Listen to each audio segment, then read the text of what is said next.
이 시간 하나님께서 우리에게 주신 말씀 신약성경 마가복음 1장 21절에서 28절까지의 말씀입니다. 마가복음 1장 21에서 28절까지의 말씀은 저와 여러분 한 절씩 교독하시고 우리 마지막 28절은 한 목소리로 봉독하겠습니다. 제가 먼저 21절 봉독합니다. 그들이 가버나움에 들어가니라. 예수께서 곧 안식일에 회당에 들어가 가르치심에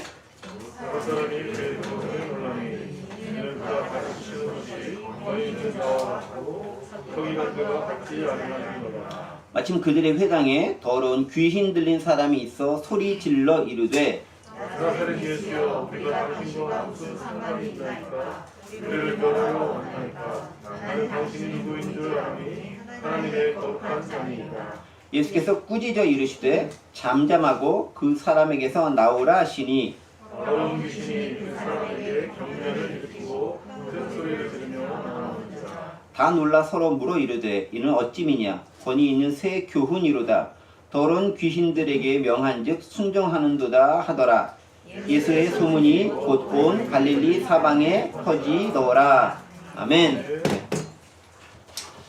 제가 마가복음에 있는 말씀을 가지고 나눌 텐데 그 말씀을 나누기 전에 특송하는 시간이죠. 아시죠? 네. 순간 당황하셨죠? 자, 나오시고요. 오늘 특송하실 분들이 아주 놀라운 분들이세요.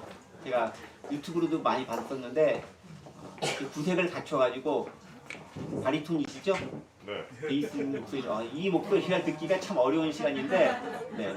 바리톤이 분이 나오기 쉽지 않은 시간인데, 들어간 다음에 굉장히 귀하게 찬양 들으시고, 함께 은혜, 영광 올려주는 시간 되시기 바라겠습니다. 전화 들어가고요.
주님 나와 동행하시니라.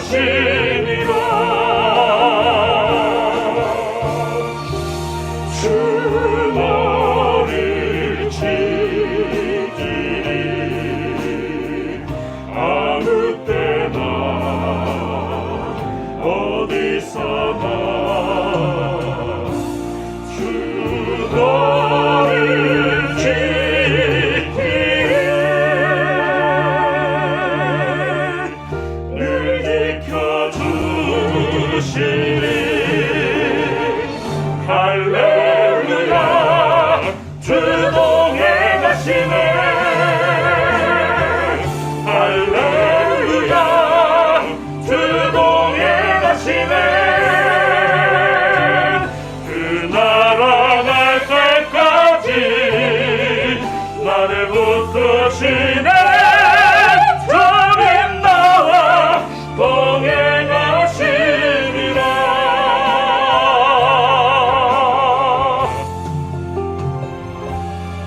주님 나와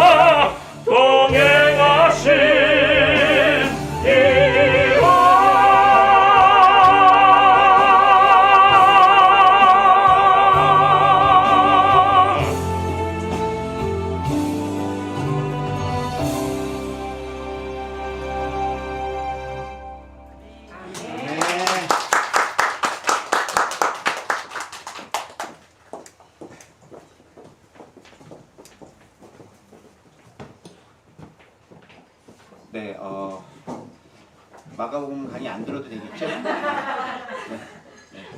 주님 동행하신다라고 하는 그 찬양의 가사가 저는 이제 그 유튜브 동영상으로도 사실 봤었는데 그때 볼 때와는 또 다른 더 큰 은혜가 바로 옆에서 1m도 안 떨어져 들으니까 더 은혜가 감동적으로 밀려오는 것 같습니다. 네, 또 찬송가랑 같이 이렇게 결합돼가지고 함께하는 찬양이 얼마나 아름답고 귀한 것인가 하는 것 다시 한번 듣게 되고요. 이렇게 또 바리톤 목소리가 정말 좋은데, 야, 귀한 목소리를 또 저희가 듣게 되는 것도 큰 은혜다 생각이 듭니다. 저희는 또 바리톤 말고 엘토도 있어요. 네. 소프라노도 있고요. 이렇게 저희 노래 잘하시는 분들 많이 계시기 때문에 저희도 잘할 수 있을 거라 생각이 되고 더 은혜 충만하게 같이 나중에 기회 돼서 만들어 보도록 하겠습니다. 솔지 알았지? 부탁해. 네. 마가복음에 대한 얘기 계속 넘어가도록 하겠습니다. 마가복음 좋아요. 마가복음에 대한 얘기에서 저희가 이제 계속해서 말씀을 나누면서 예수님께서 사역을 시작하신 곳이 마가복음 두 군데다라는 말씀을 처음에 드렸습니다. 그래서 앞에 한 10장까지는 주로 갈릴리 중심 사역이고 그 다음에 뒷장은 예루살렘 중심 사역이다라고 말씀드렸고요. 그래서 이스라엘 지도를 잠깐 좀 보시면서 그 살짝 설명을 좀 드리면서 배경 설명 보면서 보면 좋을 것 같아요. 네, 이게 이스라엘 지도입니다. 살짝 제가 만든 지도는 아니고 저도 인터넷에 있는 거 따가지고 온 그런 지도인데요. 네, 저희가 이제 주로 살펴볼 올해 안에 이 지역을 벗어나지 못할 것 같은데 갈릴리예요. 네. 갈릴리를 떠날 것 같지 않아요? 요즘 이제 갈릴리를 바다라고 하는 게 원래 바다 아니고 호수인데 이게 워낙 넓다 보니까 이제 바다라고도 부르고요.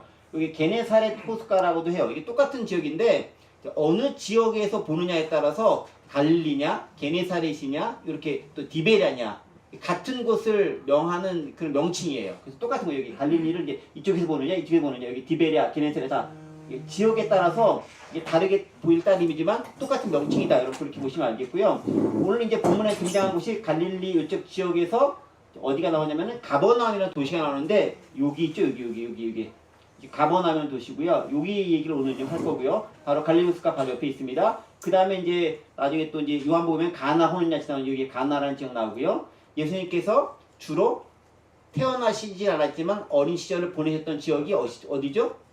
나사렛. 여기 이쪽이죠. 이쪽 시골 한적한 시골. 그러니까 여기는 아무도 사람들이 관심을 갖지 않는 그런 곳이에요. 그러니까 그 갈릴리 쪽에서 이제 가장 유명한 도시는 오늘 본문에 있는 가버나움이라는 곳이 상당히 교육행정, 문화, 여러 가지 경제적인 측면에서 정치적인 측면에서 중요한 곳이 이곳이었고 여기는 이제 아무도 알아주지 않는 그런 곳이었는데 이쪽에서 주로 생활하시다가 갈릴리 쪽 이쪽 오셔가지고 예수님께서 사역에 대한 걸 선포하시고 이쪽 사역을 시작하신 것입니다.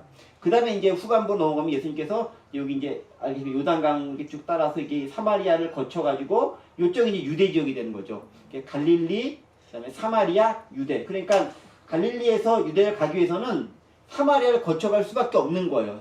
근데 이게 안 그러면 이렇게 이렇게 바로 갈 수밖에 안 가면 이렇게 돌아서 이쪽 다른 지역을 돌아서 가야 되는데 그게 힘들기 때문에 사마리아 지역을 가시면서 요한복음 이제 사마리아 여인과의 만남 나오고 그것이 이제 통과할 수밖에 없게 되는 그런 지역적인 특성이 있다라고 말씀드리고요. 여기 이제 예루살렘이 이쪽에 있죠. 여기 우리가 아는 에발산 그리심산 여기서 이제 복과 저주를 선언했던 그런 곳이 있고 이쪽에 예루살렘이 여기 있는 거죠. 여기가 이제 사해 바다 여기 있고 이제 예루살렘, 베들렘 이쪽 지역이 있습니다. 그래서 요 지역 전체에 대한 얘기를 하는데 올해는 아마 여기를 벗어나지 못하고 계속되지 않을까 싶습니다. 그리고 이제 오늘 특별히 오늘은 가버나움에 대한 이쪽 지역에 대한 얘기를 가지고 함께 은혜를 나누고자 합니다. 이 가버나움은요, 아까 살짝 말씀드렸던 것처럼 세관이 있고 또 관공서가 있고 군인들의 주둔하는 부대들이 있는 갈릴리 지역에서 가장 중요한 핵심적인 거점 도시이기도 하고요. 또 디베레아라고 하는 곳과 더불어서 이렇게 교통을 통할 수 있는 요지와 같은 그런 지역이 갈릴리다, 특별히 가버나움이다라고 볼 수 있습니다. 또 이 가버나움이 우리에게 어떤 곳으로 유명하냐면 오늘 본문 지나고 다음 시간 정도쯤 되시면 우리가 한 번 더 얘기를 나눌 텐데 베드로의 장모, 즉 베드로의 처가가 있는 곳도 가버나움입니다. 그러니까 베드로가 원래 출생지가 가버나움인지는 모르겠는데 최소한 베드로의 처가가 있는 곳이 가버나움이다라는 것도 우리가 알 수 있습니다. 그리고 마태의 고향이기도 합니다. 그것이 가버나움이라고 하는 그런 도시 가운데 있었던 지역이다라고 알 수 있습니다. 그 가버나움을 중심으로 예수님의 일이 시작되어지는데 오늘 본문 21절 보면요 이렇게 이야기하고 있죠. 그들이 가버나움에 들어가니라. 근데 여기서 그들이 할 때 그들이 누구일까요? 우리가 지난 시간에 누구누구 부르는 걸 봤죠? 예수님의 제자들을 부르셨죠? 베드로, 안드레, 야고보, 요한 예수님의 4명의 제자들을 부르셨고 그 다음에 그 제자가 더불어 바로 싹 갔다라기보다는 아마 조금 이제 시간이 좀 흘렀을 거예요. 시간이 흐른 다음에 그들과 더불어서 가버나움이라고 하는 도시로 이제 들어갔다라고 볼 수 있습니다. 그러니까 갈릴리 그 호숫가에서 바닷가에서 제자들 부르시고 조금 이제 좀 지내신 다음에 이제 가버나움이라고 하는 도시로 들어가셔서 본격적인 사역을 시작한다라고 보면 좋겠습니다. 자, 그런데 예수님께서 가버나움에 들어가시자마자 제일 먼저 가신 곳이 어디였을까요? 그저 갔었을 때 21절 뭐라고 되어 있죠? 회당에 들어가시니라 라고 했습니다. 회당에. 예수께서 안식일에 회당에 들어가시니라. 그런데 언제 들어갔다고요?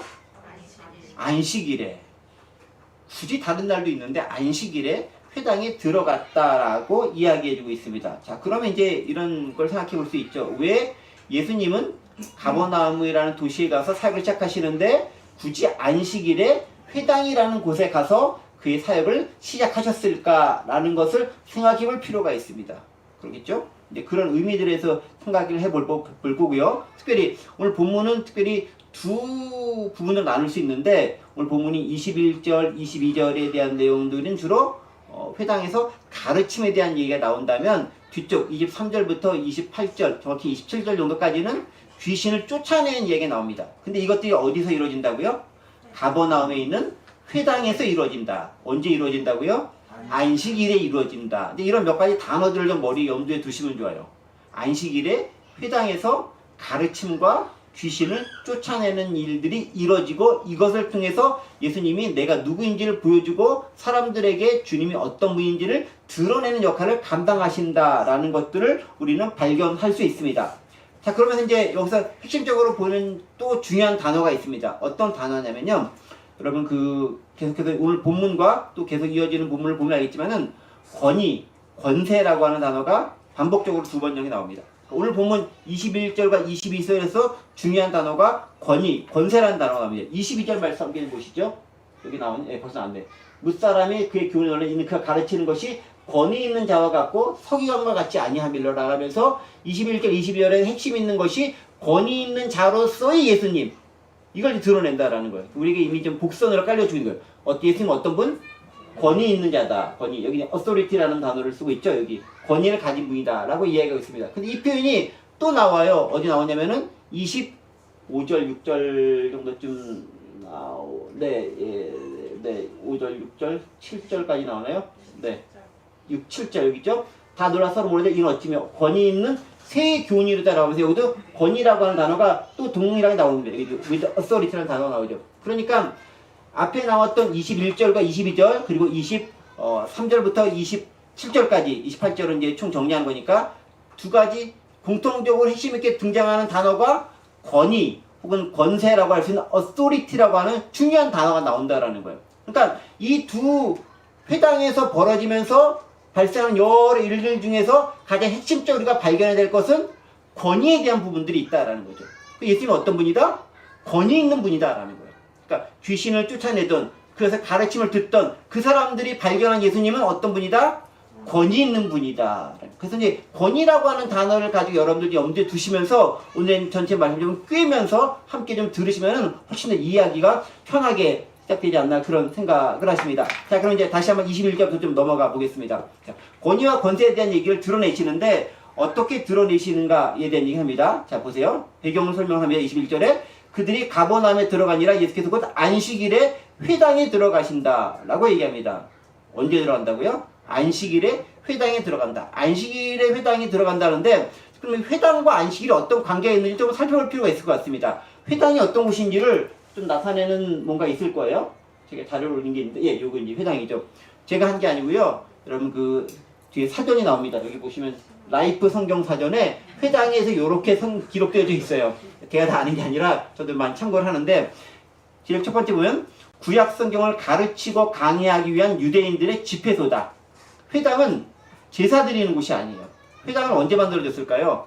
두 번째 있죠. 바벨론 포로 기간 중 디아스포라 유대인들에 의해 시작된 것으로 추정된다. 왜냐면은 유대인들이 그 남유다와 북이스라엘이 나라를 빼앗긴 다음에 아수르와 바벨론으로 포로 생활한 다음에 거기서는 제사를 드릴 수 없는, 즉 성전을 갖지 못했어요. 그러니까 자기들 나름대로의 신앙을 갖지도 못했고, 특히 아수르의 식민지가 됐을 때는 아예 못 같은 거고, 바벨론의 식민지 됐을 때도 여전히 쉽지 않았던 상황이고, 그런데 나중에 페르시아가 왔었을 때는 그때는 이제 좀 자유를 찾아가지고 나중에 돌아가서 이렇게 자신들의 성전을 건축할 수 있는 은혜를 누리게 되는 거죠. 그 전까지는 그들이 이제 제사 드릴 수 있는 곳이 없었던 거예요. 그런데 어쨌든 그래서 하나님과 만나긴 해야 되잖아. 그러니까 제사를 드릴 수 있는 성전은 없다 할지라도 하나님을 만나고 공부하고 가르치고 배우고 할 수 있는 곳이 필요했습니다. 그것이 어디였을까요? 바로 회당이라고 하는 곳입니다. 그러니까 회당은 원래 예루살렘이라든가 그런 중심지에 생겼던 곳이 아니에요. 거기는 성전이 있으면 돼.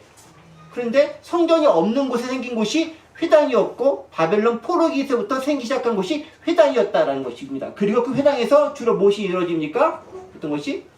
안식일에 예배드리고 모여가지고 그 다음에 구약성경 가르치기도 하고 유대인들 모임 장소, 집회 장소로 사용되기도 하고, 또 4번 보면 보겠지만 자녀 교육과 재판 등이 이루어지기도 하고, 그 다음에 회당 예배가 특별히 될 때는 기도, 성경, 낭독, 설교, 축도 등에서 오늘날 이제 저희가 이루어지는 많은 예배 형식들이 이때 회당에서 이루어지는 집회 모임에 대한 것을 근간으로 해서 초대교회에서 많이 차용을 했고, 그 초대교회에서 했던 모습을 가지고 우리가 또 이렇게 많이 빌려와서 예배의 형태를 가지고 삼고 있다라는 것을 알 수 있습니다. 그러니까 회당은 제사 드리는 장소는 아니었지만 그 회당을 통해서 유대인들이 공동체성을 만들 수 있었고, 그 회당을 통해서 신앙의 전승이 이루어질 수 있었고, 그 회당을 통해서 하나님이 어떤 분인지 배울 수가 있었고, 그 회당을 통해서 유대인들이 재판도, 또 사회성도, 그리고 관계성도 맺을 수 있는 곳이 회당이었다라는 것이에요. 오늘날로 얘기한다면 이제 교회가 이제 그 역할을 감당할 수 있는 그런 곳이 되겠죠. 사실 신약 시대에 있어서는 교회가 성전의 의미는 그렇게 크게 가지고 있지 않아요. 저희는 성전이라고 부르지만, 이제 성전이라고 하는 것은 이제 제사라고 하는 걸 중심으로 이루어지는 것이기 때문에 예수 그리스도의 십자가 사건 이후로 성전으로의 제사의 개념은 사실 많이 약해졌기 때문에, 그다음 교회는 이제 하나님과 만남의 의미를 갖고, 만남뿐만 아니라 그 만남을 통해 인간과 교류하는 곳이잖아요. 그런 곳에 바뀐 것이 이제 회당을 개념을 가지고 오늘 우리가 살고 있는 교회의 개념이기 때문에, 그런 측면을 우리가 생각해 본다면 훨씬 더 은혜롭게 우리의 모습을 발견할 수 있지 않을까 싶습니다. 자, 바로 이런 회당에 예수께서 들어가신 거예요. 그런데 왜 들어가셨을까? 왜 안식일에 가셨을까? 안식일은 뭐가 이루어지겠습니까? 아까 저기 있는 것처럼 예배가 이루어진 장소에 있다는 거죠. 예배가. 나름대로 이제 제사는 드릴 수 없었지만 이런 식으로 구약에 있는 말씀도 읽고, 그다음 이제 구약이 이제 아직까지 신약 시대의 그 우리가 알는 고린도후서 13장 그 축도는 없었기 때문에 이제 아론의 축도문 같은 걸 사용해 가지고 축도도 이루어지고, 그렇게 특별히 시편 말씀이 있고 예언서 말씀이 있고 선포하고, 그리고 좀 권위 있는 자 랍비라든가 이러한 분들이 말씀에 대한 설명도 해주시는 거예요. 오늘 같은 강론과 같은 형식이 그 회장에서 이루어지는 게 그게 주로 언제 이루어졌다? 안식일에 이루어졌다라는 거예요. 그러니까 그때 이렇게 가셔가지고 실제로 예수님의 어떤 모습으로 권위 있게 전파하시는 것인가를 보여주시는 의도가 다분히 담겨있는 모습이었다라는 것을 발견할 수 있습니다. 여러분 그렇죠? 우린 여기에 있는 이 모습을 보면서 예수님께서 직접 들어가셔서 안식일에 회당에 들어가서 권위가 있는 모습을 말씀을 얘기하시고 기적을 베푸신 것을 통해서 예수님이 어떤 분신을 드러냈던 것처럼 우리가 주님을 믿는 백성이라고 한다면은 우리가 가는 곳, 그것이 교회일 수도 있고요. 주중에는 직장 생활일 거 아니에요. 우리가 지난 토요일에 열심히 직장에 대한 얘기도 했지만 그곳에서 또 평상시에 있는 여러분들 같은 경우는 가정에서 그곳에서 예수 그리스도가 누구인지가 드러날 수 있는 곳을 만들 책임이 있다는 것을 보여주는 거예요. 예수님은 그 자체로 기존에 가지고 있었던 질서, 기존에 가지고 있었던 권위에 대한 여러 가지 것들이 있는데 그것들에 대한 것들을 깨트리고 진짜 권위가 무엇인지를 드러내주기 시작했다는 것입니다. 자, 그러면 우리 이걸 살펴볼 수 있어요. 그러면 기존에 가지고 있었던 권위에 대한 것은 어떤 것이었겠느냐라는 것들을 생각해보고 살펴볼 수 있습니다. 자, 그런데 보세요. 오늘 22절에 있는 말씀을 보세요. 자, 뭇 사람이 그의 교훈에 논란이, 그러니까 예수님께서 21절에 회당에 들어가셔가지고 사람들을 가르치셨는데 22절 얘기하죠. 뭇 사람이 그의 교훈에 논란이 이는 그가 가르치는 것이 권위 있는 자와 같고 서기관들과 같지 아니함일러라 라고 기록하고 있습니다.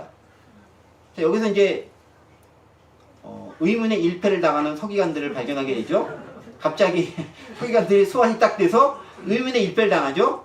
예수님과 싹 비교하는 걸 통해서 서기관들은 졸지에 권위 없는 자가 돼버리는 거예요. 그쵸? 자, 근데 그 당시에 서기관들이 권위가 없는 자였을까요? 여러분, 서기관이 영어로 보면 뭐라고 되어 있는지 아십니까? 아까 영어로 보셨죠? 서기관들 뭐라고 되어 있습니까? 여기도 있죠. Not as the teachers of the law 라고 되어 있죠. 발음은 안 좋지만 여기는 보고 하세요. 율법의 선생님, 율법 교사가 서기관들이라는 거예요. 율법을 가르치는 자들이 서기관이었다는 거예요. 율법을 가르치는 자가 권위가 없었다? 그거 아니겠죠. 나름대로의 최대한의 권위가 있으니까 그 회당에서, 성전에 있는 회당에서 율법을 가르쳤을 거야. 아무한테나 율법 가르쳐 이렇게 하지 않았을 거 아니에요. 그러니까 나름대로 권위를 가지고 있는 서기관들이 율법을 가르쳤다고 생각되어져 왔는데 예수님, 그러니까 진짜가 딱 등장하는 순간 그 서기관들이 가르쳤던, 서기관들로부터 보여진다고 생각했었던 그 권위가 속된 말로 깨갱인 권위가 됐다라는 거예요. 권위가 아닌 권위가 됐다라는 거예요. 다른 말로 권위가 무너졌다는 거예요. 진짜 권위가 발견되었다라는 거예요. 그래서 진짜가 들어서면 여태까지 왕노릇하던 가짜들은 깨갱하게 되어져 있어요. 호랑이가 없는 곳에서 저기 뭐 이상한 것들이 여기 뭐 여우가 왕노릇하고 있는 거지, 호랑이가 등장하는 순간 여우는 깨갱할 수밖에 없어요. 진짜 권위가 등장하는 순간 가짜 권위 혹은 약한 권위, 미약한 권위, 부족한 권위들은 무너질 수밖에 없다라는 거예요. 그런데 우리가 살고 있는 세상은 그 무너질 수밖에 없는 조그만 그 권위를 가지고 네가 잘나니 내가 잘나니 내가 높은 권위를 가졌느니 하면서 열심히 싸우고 있는 거예요. 진짜 권위도 아니면서. 자, 그런데 놀라운 게 있죠. 여기 가만히 보세요. 21절과 21절 보세요. 예수님께서 우리 보통 권위라고 딱 했을 때는 뭘 생각하면은 권위가 있다라고 했었을 때 뭘 생각하면 그 사람이 뭔가 특별한 어떤 것을 말했거나 어떤 특별한 뭔가를 보여줬거나 그거를 보고 권위가 있다라고 얘기하잖아요. 그러니까 예를 들면 여러분들이 지나가 저를 딱 처음에 만났어요. 딱 만나가지고 아무것도 저에 대해서 아는 게 없는데 권위 있다 라고 이야기하진 않잖아요. 그렇죠? 근데 만약 제가 여러분들과 이야기를 나눈다거나 뭔가 이렇게 뭐 설교를 한다거나 교제를 나눈가 공부를 하는 이런 걸 딱 해서 했었을 때 좀 권위 있는 것 같아 라고 그 말씀이 좀 괜찮은 것 같아 라고 하면 권위가, 여러분들이 인정해주는 권위가 생겨나는 거죠. 난 권위 있어 라고 아무리 주장해봐야 그거는 나 혼자만의 자아도취적 권위인 거, 진짜 권위가 아닌 거예요. 근데 권위가 없는 사람들이 주로 권위가 있다라고 인정받고 싶으니까 내가 권위 있는 것처럼 행동하거나 권위가 있다고 주장하거나 가짜 권위를 내세우면서 권위인 것처럼 주장하는 거죠. 자, 그런데 보세요. 21절과 22절 말씀 가만히 보세요. 예수님께서 뭘 가르치셨죠? 21절 보세요. 21절. 22절 계속 보세요. 뭘 가르치셨죠? 교훈. 네. 그의 교훈의 논란이라고 되어 있는데 가르침의 내용이 뭔지는 드러나 있지 않아요. 우리 같으면 일단 뭔가 내용이 있어야 그 내용을 토대로 해서 권위 있다 라고 말할 거 아니에요. 근데 예수님은 뭔 내용인지는 마가는 기록하고 그냥 생략해버리고 있어요. 이게 마가의 특징이죠. 주로 생략, 건너뛰기 이거 특징이 여기서도 생략해버리는 거예요. 뭘 얘기하는 무슨 말씀했는지에 대한 얘기를 싹 생략해버리고 있어요. 자, 그럼 우리는 이제 의문을 가지면 도대체 무슨 얘기를 했었을까? 정확하게 얘기하지 않았으니까 정확하게 이거다라고 딱 끄집어 얘기할 수는 없지만 그럼 우리는 이미 알고 있어요. 뭘 얘기했는지. 뭘 얘기했을까요? 하나님. 그쵸. 역시 여러분 훌륭하세요. 자꾸 듣다 보니까. 예수님께서 제일 처음에 선포하셨던 복음 핵심 내용이 뭐였습니까? 마가복음 1장 14절 15절. 제일 먼저 뭘 선포하셨죠? 하나님의 나라를 선포하셨죠. 마가복음 1장 14절 15절 여기 있죠. 하나님의 복음을 전파하여 이르시되 때가 찼고 하나님의 나라가 가까웠으니 회개하고 복음을 믿으라.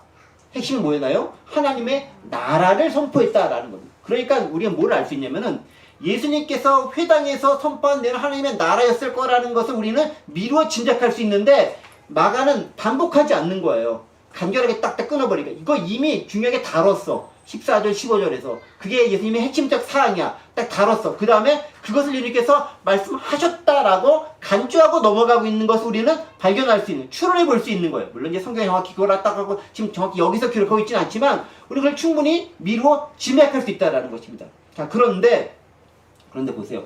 어쨌든 간에 가르침의 내용 자체도 나오지 않았는데 여기서 뭐라고 표현하냐면은 권위 있다라고 표현하고 있습니다. 그 말은 예수님이 그 자체가 들어서는 순간 권위가 사람들이 느껴지고 발견하고 고백할 수밖에 없는 지경에 처했다는 것을 알 수 있습니다. 그게 놀라운 것이죠. 그게 놀라운 것이죠. 마가 여기서의 관점은 뭐냐면요.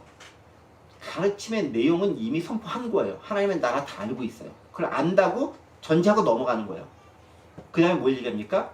예수님의 가르친 행위 자체가 이미 권위 있고 예수님 자체가 이미 권위 있는 분이다라는 것을 강조해서 드러내고 있다는 것을 우리는 이 부분을 통해서 발견할 수 있다는 거죠. 여러분 그래요. 가르친 행위 자체도요. 권위가 있을 수 있어요. 우리는 보통 일반적으로 내용을 무척 중요시합니다. 맞아요. 내용이 중요합니다. 내용이 있어야 그것이 의미가 있어요. 그런데 내용은 그 내용을 담을 수 있는 그릇이 없으면 내용도 없어요. 제가 제 정체성을 주장하기 위해서는 제 몸은 없고 영만 뭐 떠돌아다니는 것처럼 그렇게 저는 존재하지 않아요. 그렇게 존재하는 순간 저는 이미 이 세상 사람이 아닌 존재가 되어버리는 거예요. 우리 육신 같은 일종의 그릇인데 그릇이 없으면은 이 속에는 담는 것도 없는 거예요. 그 말 뭐냐면은 형식과 내용은 둘 다 똑같이 중요하다라는 거예요. 또 우리 이제 내용만 더 중요한 것처럼 느낄지 모르겠지만 그렇지 않다는 거죠. 예수님께서 전파하신 하나님 나라의 복음이 중요하고 그 복음을 전파하는 형식, 그 갖춰지는 예수님 자체가 어찌보면 더 중요하다라는 것을 우리에게 여전히 같이 드러내고 있다라는 거예요. 아직 내용은 얘기하지도 않았지만, 물론 우리는 알 수 있지만, 내용은 얘기하지 않았지만, 예수님 자체가, 그 가르치는 그분 자체가 가장 권위 있다라는 것을 우리에게 드러내주고 밝혀 보여주고 있다라는 것입니다. 그런데 권위가 있으니까 사람들이 어떻게 반응합니까? 사람들이 다 뭐라고 반응합니까? 아까 이거 말고 마가복음, 오늘 본문을 보죠? 21절에 있는 말씀. 21절. 네. 샥 넘어가죠, 네. 22절. 권위에 대한 얘기. 무사람이 그의 교훈에 놀랐다라는 거죠. 모든 사람이 그의 교훈에 놀랐다라고 얘기합니다. 그리고 서기관들과 같지 않으며. 자, 예수님이 딱 등장하니까 서기관들과 자연스럽게 비교가 되기 시작을 했다라는 거죠. 그러면 이제 우리가 의문이 생기죠. 그럼 서기관들은 어떻게 했길래? 여기서 의문을 가질 수 있는 거죠.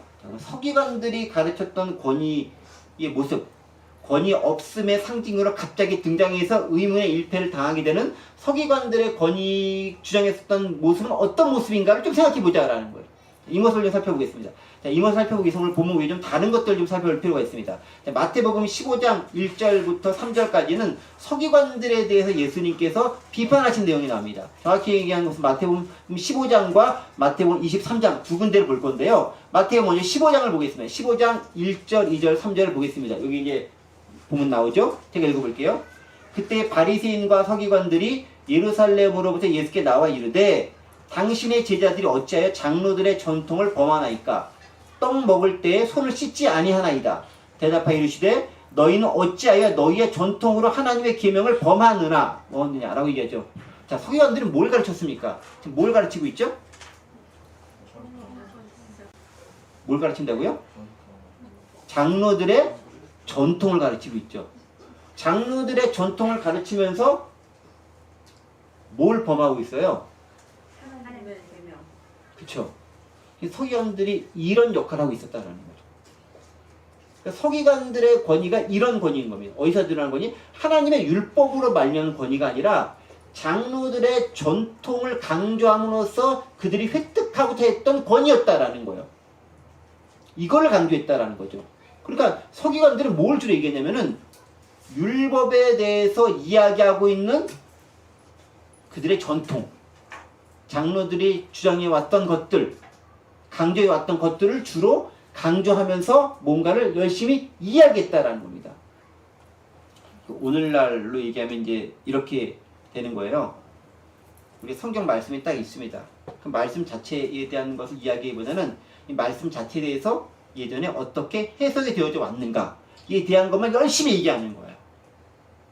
말씀 자체를 얘기하는 게 아니라 말씀에 대해서 어떻게 생각해 왔는지, 말씀에 대해서 무엇을 우리가 더 덧붙여 왔는지, 말씀에서 우리가 어떻게 행했는지 이런 것에 대해서만 주로 얘기했다라는 것입니다.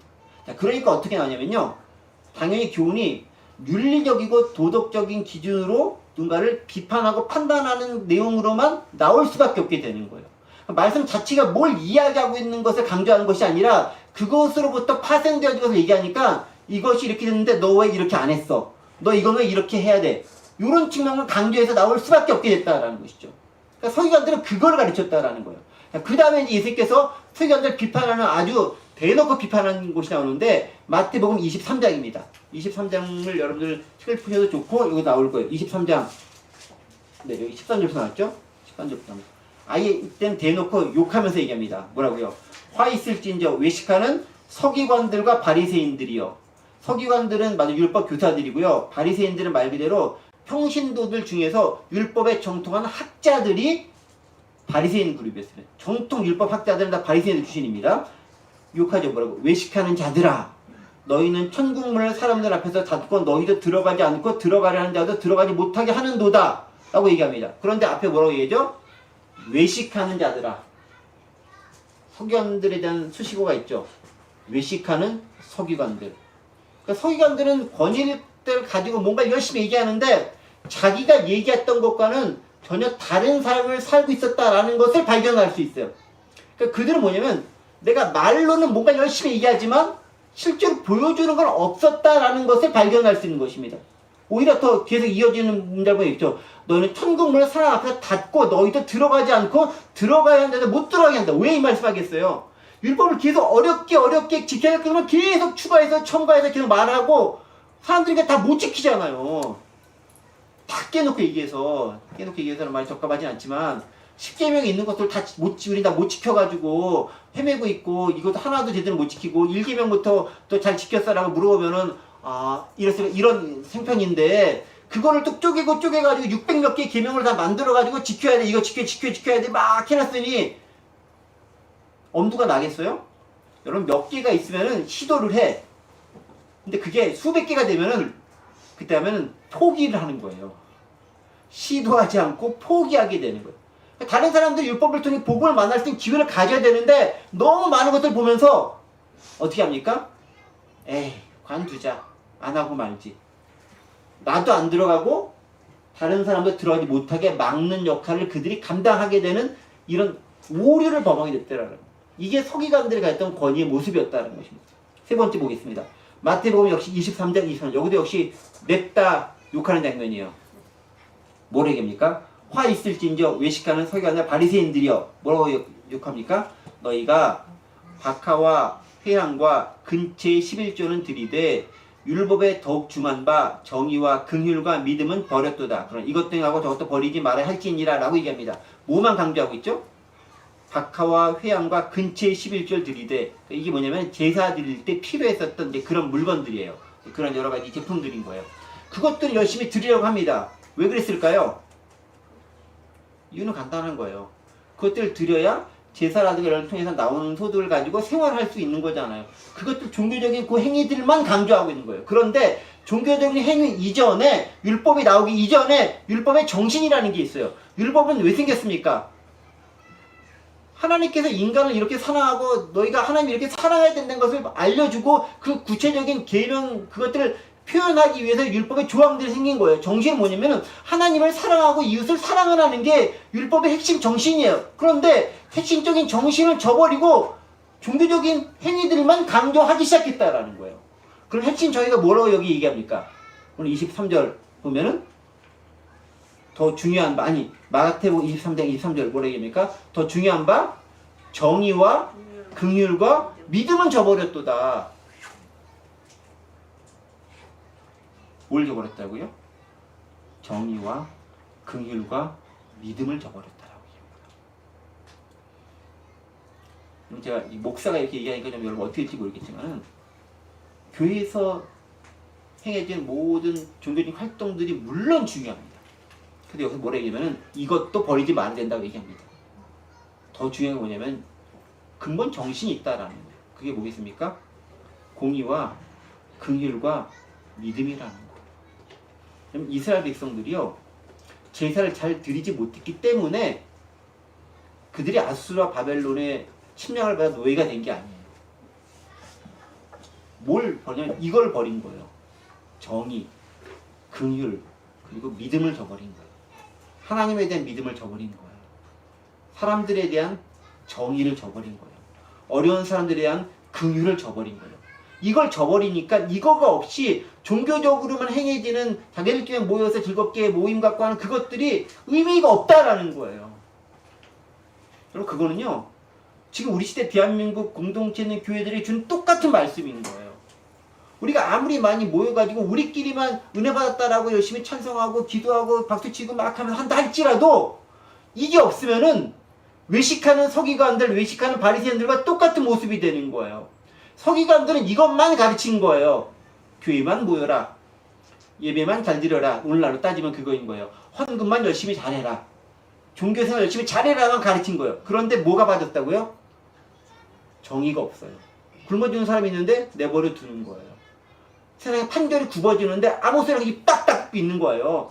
저기서 누가 억울하게 막 죽어가는데 나는 모르는 새, 세상 일은 나와 관계없는 새 입 딱 닫고 있는 거예요. 하나님에 대한 믿음을 저버리는 거예요. 우상을 섬기는 거예요. 하나님 말과 다른 것들 더 중요하게 놓고 그것을 중심으로 해석해 나가기 시작하는 거예요. 그것이 저버리니까 아무리 종교인 걸 잘한다 할지라도 그게 외식하는 자의 모습으로 보였다고 예수님이 얘기하고 서기관들이 그것만 가르쳤다라는 거예요. 근데 예수님은 그게 아니었다라는 거죠. 왜 예수님이 딱 등장하면 서기관들이 혼났겠어요? 예수님의 모습이 그들과 달랐다라는 거 아니겠습니까? 하나 더 보죠. 마태복음 23장 이제 2절과 3절 앞쪽에 있습니다. 이것도 역시 23장 앞부분이죠. 뭐라 얘기합니까? 23장 2, 3절 서기관들과 바리새인들이 모세의 자리에 앉았으니 그러므로 무엇이든지 그들이 말하는 바는 행하고 지키되 그들이 하는 행위는 본받지 마라. 그들은 말만 하고 행하지 아니한다라고 얘기합니다. 자, 모세의 자리에 앉았다라는 것은 중의적인 의미를 가지고 있어요. 모세가 누구냐면 이스라엘의 가장 탁월한 지도자이기도 해요. 그러니까 높은 자리에 앉기를 원했다라는 말이고 또 한 가지 모세가 상징하는 것은 율법을 상징하는 거예요. 율법을 보통 이스라엘은 모세가 줬다라고 생각하는 거니까. 그러니까 모세의 자리, 즉 율법의 자리에 앉아가지고 넌 이거만 해, 이거만 해, 이거만 해 이렇게 지시하는 것만 행했다라는 거죠. 그리고 본인은 안 했다라는 거예요. 저는 이런 말씀 볼 때마다 무척 저한테가 두려운 거예요. 어쨌든 저는 이제 여러분들 앞에 둘이 말을 많이 해야 되는 사람이고 이제 설교 시간 얘기를 해야 되는 사람인데 그 입장에서 이렇게 하십시오라고 얘기하고 저는 이제 안 하는 게 많이 생길 수도 있잖아요. 이게 이제 너 외식하고 너 화 있을 XS 야가 저일 수도 있기 때문에 두려울 수 있는 거예요. 그러면서 여러분은 좀 자유로운 거예요. 이게 좋은 건지 나쁜 건지 모르겠는데 하지만 예수님이 얘기하죠. 그들이 말하는 바는 행하고 그들이 하는 행위는 본받지 말라고 하면서 말하는 바는 그들을 지키라라고 얘기합니다. 그러니까 예수님은 율법을 없이 하거나 폐기하는 분이 아니에요. 우리 오해하기 쉬워요. 예수님은 율법을 폐기했다, 없앴다, 안 지켰다 이렇게 하는 건데 예수님 율법을 폐기하거나 없이 하는 게 아니라 완성하러 오신 분이에요. 어떻게 율법의 정신을 그대로 알고 그 정신을 구현해내신 분이시다는 거죠. 그런데 많은 사람들이 서기관들과 바리새인들과 사두개인들과 이런 사람들이 율법을 곡해하거나 왜곡하거나 남용하거나 오용하거나 혹은 자기들의 편의에 맞게 바꾸어서 사람들을 얽어매는 도구로 사용했다라는 거죠. 그런 것들만 지금까지 들어왔던 거예요. 그런데 예수님이 딱 등장해가지고 하나님의 나라를 선포하고 복음의 핵심적인 내용을 선포하니까 지금까지 들어왔던 것하고는 뭔가 다른 메시지가 그들의 귀에 딱 들리는 거예요. 그러니까 그 자체만 가지고도 이건 다르구나, 이건 진짜구나 라는 것들이 누구나 다 느껴졌다는 거예요. 아까 22절 뭐라고 했습니까? 사람들이, 모든 사람들이 다 알았다라는 거예요. 거기 있는 모든 사람들이 다 알았다는 거예요. 권위 있는 사람이야 라고 누가 소개해줘서 안 게 아니라 그 말씀을 듣는 순간, 그 예수님을 만나는 순간, 예수님과 교제하는 순간 그 권위가 내 안에 쾅 한 듯이 망치 얻어가는 듯이 느껴져 왔다라는 거예요. 복음은 그런 거예요. 누가 열심히 말해줘서가 아니라 그 자체가 내게 부딪혀 오는 순간 그게 내게 권위 있게 나를 쾅 다가오면서 내가 소위 말하는 나가 떨어질 정도로 충격을 받는 거예요. 그게 진짜 권위에 있는 모습이라는 거죠. 그런데 예수님은 뭐라고 얘기합니까? 예수님 자체가 진리이고 복음이고 생명이다라고 얘기합니다. 여러분 요한복음 14장 6절 보세요. 예수께서 이르시되 내가 곧 길이요 진리요 생명이니 나로 말미암지 않고는 아버지께 올 자가 없다라고 하면서 예수님은 진리에 대한 것뿐만이 아니라 본인 스스로가 진리이고 그 진리인 예수님 자체가 직접 복음을 이야기하고 선포하기 시작했다는 거예요. 윤리적인 설교라던가 삶을 어떻게 살아야 되는 설교가 필요 없다는 것이 아니에요. 다 중요합니다. 그것도 있어야 되는 거예요. 종교적인 생활에 대한 부분들을 얘기하는 것도 필요합니다. 근데 더 중요한 건 뭡니까? 복음의 핵심이 빠지면 아니다라는 거죠. 핵심은 예수님 그 자체가 핵심이라는 거예요. 내가 곧 진리다라는 거예요. 그러니까 예수님은요, 삶과 행동 모두를 통해 직접 드러내는 거예요. 서기관들은 말로만 얘기하고 삶으로는 관계없이 얘기했죠. 예수님은 말과 삶 모두를 통해 드러냅니다. 그걸 어떻게 할 수 있냐면요, 삶으로 드러내는 게 바로 이어지는 23절부터 나오는 거예요. 어떻게? 직접 복음이 등장했었을 때 악의 세력들이 어떻게 쫓겨나는가를 직접 보여주는 거예요. 그런데 어떻게 쫓겨내는가? 말씀을 통해 악의 세력을 몰아내는 모습인 거예요. 예수님이 가지고 있는 진짜 권위와 진짜 복음의 능력이 여기서 드러나게 되더라라는 것입니다. 복음은요, 본질을 드러내는 거예요. 변죽을 울리지 않아요. 유대의 전통을 설명하는 게 아니라 자신이 직접 하나님의 아들로서 복음을 말해내고 실천해내고 구현한다라는 겁니다. 그게 진짜 권위자로서 예수님의 모습이었다라는 것입니다. 자, 이렇게 예수님께서 21절에서 말씀으로서의 권위에 대해서 이야기를 했다고 한다면 이제 23절부터는 몸으로 드러내는 권위에 대해서 이야기하고 있고 그 직접 보여주시는 거예요. 복음 설명 예수님은 가르치는 걸 통해서 이야기를 통해 우리에게 복음이 뭐다라고 얘기해주면은 또 한 부분은 직접 행하시는 걸 통해 이게 복음이라는 걸 직접 보여주시는 두 가지 모습을 항상 가지고 있으니까 말도 중요하지만 행동으로도 드러내는 거예요. 다른 뭐 사두개인들이라든가 서기관들이나 바리새인들은 행동으로는 안 하면서 행동으로는 겉만 그렇게 하면서 말만 한 그런 중요한 차이점이 있는 거죠. 자, 그러면 어떻게 예수님께서 드러내는 모습들이 있는가? 23절부터 보겠습니다. 마침 그들이 회당에 더러운 귀신 들린 사람이 있어 소리질러 이르되, 귀신 들린 사람이 있는 거죠. 자, 그런데 예수님이 딱 등장해서 말씀을 전하고 있으니까 귀신 들린 사람이 그 예수님을 바라보게 되고 예수님의 존재를 몸으로 느끼게 되는 거예요. 회당에 누가 있었다고요? 귀신 들린 사람이 있었습니다. 그것도 좀 신기하죠? 귀신 들린 사람이 어떻게 회당에 있었을까? 귀신 들린 사람이 회당에 있을 수 있다라는 거예요. 아픈 사람이 회당에 있을 수 있다라는 거예요. 그런데 그곳에서 예수님께서 역사를 이루신다라는 것입니다. 자, 그런데 보세요. 24절 보세요.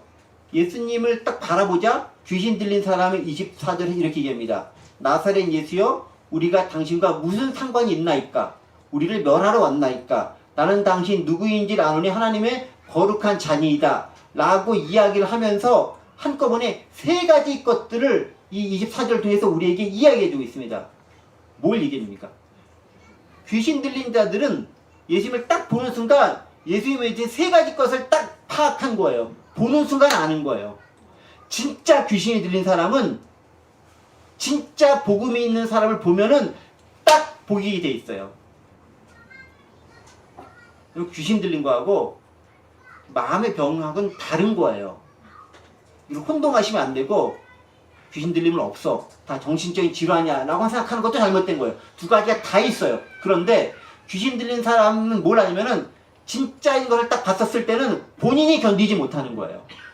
정신질환이 있으면은 그런 것과는 관계가 없어요. 그냥 내 일상의 삶을 사는데 조금 마음이 아픈 거예요. 그런데 귀신 들림이 있는 사람은 어떤 문제가 생기냐면은 진짜 복을 만났을 때 그가 견디지 못하고 튕겨나가게 돼 있는 거예요. 지금 딱 예수님께서 이 사람한테 아직 아무 말도 안 했어요. 말은 나중에 해요. 아무 말도 안 했는데 먼저 다가가서 얘기하는 거예요. 왜 여기 왔습니까? 당신 누굽니까? 왜 나를 괴롭게 합니까? 나는 당신이 누군지 압니다 라고 얘기합니다. 자, 보세요. 24절. 귀신 들린 자는 예수님이 누구인지 알고 있어요. 누구라고 고백합니까? 하나님의 거룩한 자입니다. 거기 있는 사람들은 예수님이 하나님의 거룩한 자, 하나님의 아들인지 아무도 몰라요. 누구는 알아요? 귀신은 알아요. 귀신은 귀신같이 알아요, 진짜. 그냥 귀신인 거예요. 왜냐면 귀신이나 천사는 다 영적인 존재들이기 때문에 우리보다 더 탁월한 지식을 가지고 있어요. 마귀나 이 악마나 이런 존재들이 무식하고 뭐 멍청할 거라 생각하면 절대 안 돼요. 훨씬 탁월해요. 지적으로 훨씬 뛰어나요. 그러니까 우리가 다 속아 넘어가는 거예요. 그러니까 아담과 하와가 넘어간 거예요. 우리가 지혜로운 척하면 안 돼요. 다만 우리는 예수님을 통해 그들을 이겼다라는 거죠. 예수님이 누군지 그들은 정확히 아는 거예요. 어떻게 거룩한 자라는 것을 알고 있다라는 거예요. 그 다음에 또 뭘 합니까? 그것뿐만 아니라 예수님이 그들의 생존에 위협하는 존재인지도 알고 있어요. 예수님이 딱 등장하니까 당신이 있으니까 내가 힘들고 내가 어려운 존재라는 것을 명확하게 알고 있어요. 여기 24절 보세요. 뭐라고 되어 있습니까? 우리를 멸하러 왔나이까? 뭐 어떻게 합니까? 예수님이 나를 멸하러 온 존재인 것을 아는 거예요. 보세요. 진짜는 진짜를 알아보고요. 고수는 고수를 알아보는 거예요. 진짜 귀신 들리면은 진짜 예수 믿는 사람을 딱 만나는 순간 딱 알아봐서 뭔가 안 되게 돼 있어요. 근데 아무런 느낌이 없다. 그러면 다 가짜인 거예요. 가짜인 거 다. 다 가짜인 거예요. 진짜인 것처럼 행하는 다 가짜인 거예요. 알게 돼 있어요. 영적 세계는 그래요. 또 한 가지 뭐가 있습니까? 예수님의 이 땅에 오신 목적도 압니다. 미래의 운명을 아는 거죠. 뭐라고 얘기합니까? 그들은 멸하러 온 것이고요. 그 모든 것들이 멸하고 하나님 나라가 이루어지는 것을 그들이 새로 알고 있습니다. 그렇기 때문에 그들은 예수님을 두려워하고 예수님이 말씀하시기 전에 예수님에 대해서 자연스럽게 멀어질 수밖에 없는 거예요. 그러니까 예수님께서 뭐라고 얘기해요? 25절 보세요. 예수께서 꾸짖어 이르시되 잠잠하고 그 사람에게서 나오라 라고 얘기합니다. 잠잠하고 그 사람에게서 나오라 라고 얘기합니다. 자, 여기서 이제 시간은 지났지만 간단하게 좀 얘기하고 그래도 마무리는 올 걸 할 건 하고 다녔는데 계속 미루면 안 되니까 빨리 끝내겠습니다. 이제. 자, 보세요. 예수님께서 이 귀신을 쫓아내는 장면이에요. 여기서 우리가 중요하게 봐야 될 것도 있습니다. 뭐라고 얘기합니까? 25절에 예수께서 꾸짖어 이르시되, 꾸짖어 이르시되. 예수께 귀신 쫓아내는 방법을 어떻게 얘기합니까? 말씀을 통해서 쫓아낸다. 말씀을 통해서.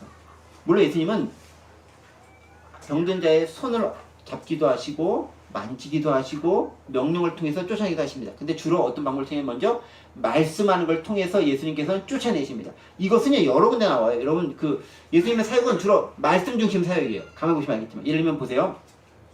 예수님 말씀의 권위가 어떻게 탁월하면 오늘 본문도 있었죠. 예수께서 꾸짖어 이르시되 잠잠하고 그 사람은 나오라 하시니 26절 더러운 귀신이 그 사람에게 격려를 일으켜 큰 소리를 치며 나오는지라 라고 얘기합니다. 또 보세요. 이게 귀신에 대한 것뿐만 아니라 자연에 대해서도 말씀으로 다 모든 걸 해결하십니다. 마가복음 4장 39절에 있는 말씀 띄워주세요. 네, 여기 있죠. 예수께서 깨어 바람을 꾸짖으시며 바다도 이르시되 잠잠하라 고요하라 하시니 바람이 그치고 아주 잔잔하여지니라. 여기서 뭐라 합니까? 바람에게 말씀으로 꾸짖어서 너 잠잠해 라니까 바람도 잠잠해지고 파도의 물결도 잠잠해지니라 라고 얘기합니다. 뭘 사용했다고요? 말씀 사용했습니다. 한 군데 더 있습니다. 질병과 관련된 문제들입니다. 누가복음 4장 39절 마가복음이 아니라 누가복음 4장 39절 4장 39절 똑같아요. 보겠습니다. 예수께서 가까이서 열병을 꾸짖으신데 병이 떠나고 여자가 곧 일어나 그들에게 수종드니라. 병에게도 명령합니다. 뭐라고? 너 떠나라 말씀을 얘기하죠. 그러니까 어떻게? 떠났다. 그러니까 예수님께서 말씀의 사역자라는 말씀을 명령하시니까 어떤 일이 발생하면은 귀신도 떠나고 병도 떠나고 자연도 그의 순응하는 모습을 발견할 수 있다. 말씀의 권위가 이죠. 권위 핵심 뭔지 아십니까? 순종하고 순응하게 되더라. 권위는요, 그 말을 듣는 순간, 그 사물을 발견하는 순간, 그것과 내가 맞부닥치는 순간, 내가 작은 것, 내가 약한 것, 내가 낮아진 존재들, 내가 아무것도 아닌 것들을 상대적으로 깨닫게 되면서 그가 하는 말, 그가 행동을 내가 받아들이면서 순응하고 복종하게 되어 있다는 거예요. 그게 권위가 가진 대단한 능력이라는 거예요. 그걸 예수님은 말씀을 통해서 다 드러내 보이셨다는 거예요.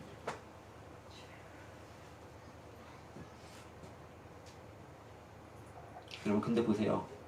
한 가지만 강조하고 넘어가겠습니다. 예수님께서 24절 다시 보세요.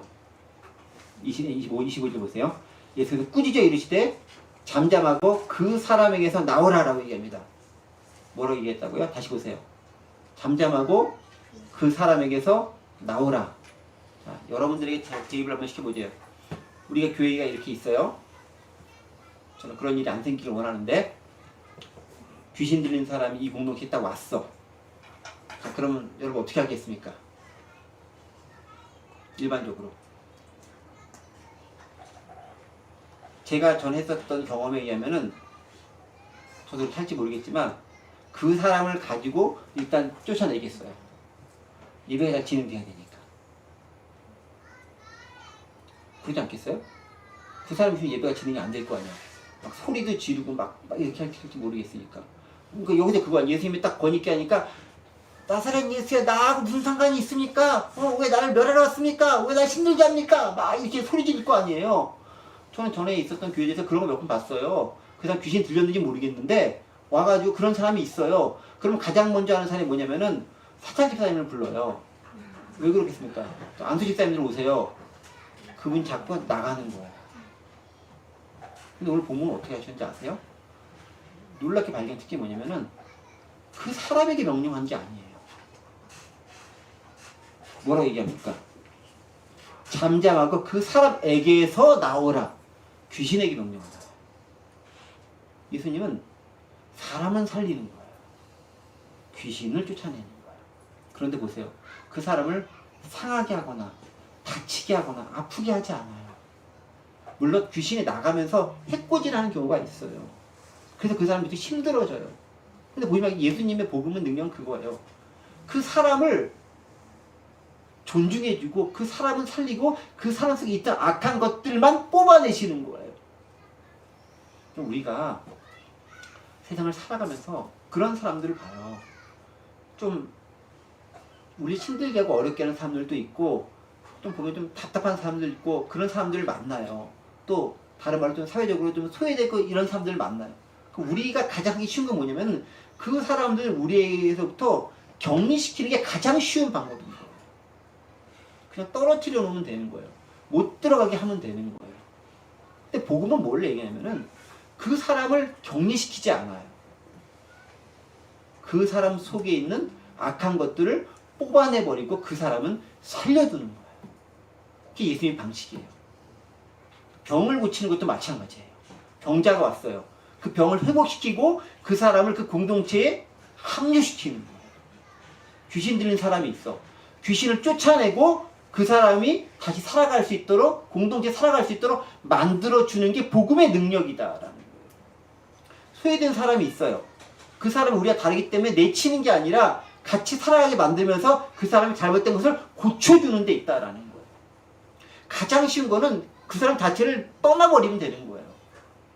근데 어려운 거는 같이 있으면서 그를 고쳐나가는 게 어렵다라는 거예요.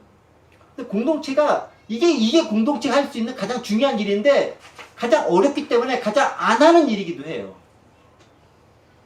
그냥 내쳐버리면 되지 뭐 이건 거죠. 너는 잘할 수 있어 라고 물으면 저도 자신이 없는 것 같긴 해요. 솔직히 말씀드리면. 하지만 복음의 능력과 예수의 능력이 진짜 있다면 사람을 살리는 게 핵심이다.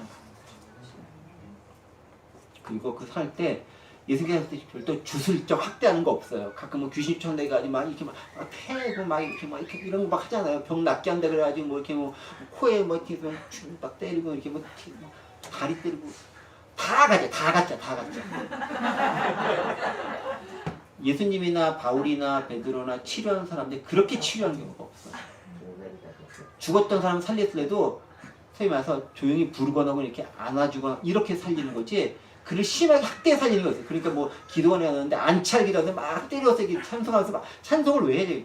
괜히 이렇게 기독교를 이렇게 왜곡하게 만들고 막 때리면 낫게 한다? 다 가짜.